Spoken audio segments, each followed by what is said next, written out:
டே ஒன்றுக்கான complete எபிசோடே இன்னும் ஒளிபரப்பாகலை. ஆனால் இந்த பொண்ணு மேலே நமக்கு ஒரு பரிதாபம் ஏற்பட்டிருக்கு. இப்படி சோகமாக இருக்கிற பொண்ணை பார்க்கறதுக்கு நமக்கு பிடிக்கவே இல்லை. இந்த சிரிச்ச பொண்ணை பார்க்கறதுக்கு எவ்வளோ சந்தோஷமாக இருக்குது. பிக் பாஸ் கூப்பிட்டு பேசுகிறாருங்க. பிக் பாஸ் கூப்பிட்டு பேசுகிறாரு. என்ன சொல்கிறாருன்னா, அதாவது எனக்கு எந்த ரூலையும் மாற்றும் சக்தி இருக்குது அப்படிங்கிறது உனக்கு தெரியும்லம்மா? கண்டிப்பாக தெரியும் அப்படின்னு சொல்லிட்டு பிக் பாஸ் அப்போ ஒரு 3 ரூல்ஸ் நீ சொல்லு. அதாவது இந்த 2 வீடாக பிரித்தாங்க இல்லையா, அதில் ஏதோ சிறு அட்வான்டேஜ் இருக்குது போல இருக்குது. அப்போ வந்து கன்ஃபெஷன் ரூம், சாப்பிட்ற இடம், அந்த லிவிங் ஏரியா அது இவங்களுடைய கட்டுப்பாட்டில் இருக்குது போல இருக்குது. யார்? பெண்கள் அணி. இப்போ அந்த பொண்ணு எவ்வளோ கிளவரான ஒரு பொண்ணு பாருங்க.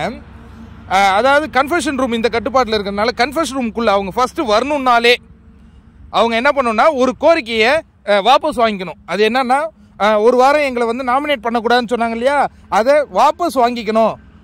அதற்கு அடுத்ததாக வந்து சாப்பிட்ற போது அப்படி இருக்கணும். அதுக்கப்புறம் அந்த க்ளீனாக வச்சுக்கணும், அதெல்லாம் சொல்கிறாங்க. இந்த ஃபஸ்ட்டு கோரிக்கையை பாருங்கள், செம்மையான ஒரு விஷயம் இல்லை. அந்த பொண்ணு மனசு பாதிக்கப்பட்டுச்சு. நான் இதனாலேயே நான் போகிறேன் அப்படின்லாம் சொல்லிச்சு. ஆனால் இதற்கு பிறகு தாங்க அனுப்புகிறானுங்க. நீங்கள் யோசிச்சு பாருங்கள்.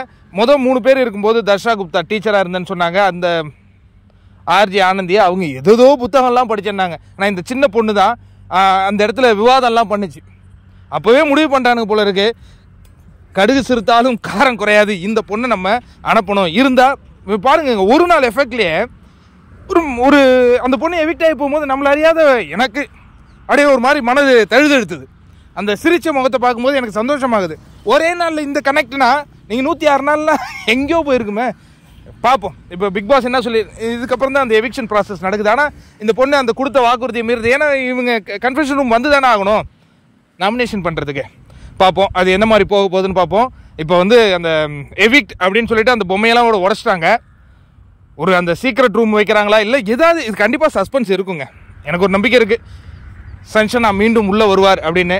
என்ன மாதிரியே எத்தனை பேர் நம்புறீங்க அப்படிங்கிறத கமெண்ட்ல கூட ஷேர் பண்ணுங்கள்.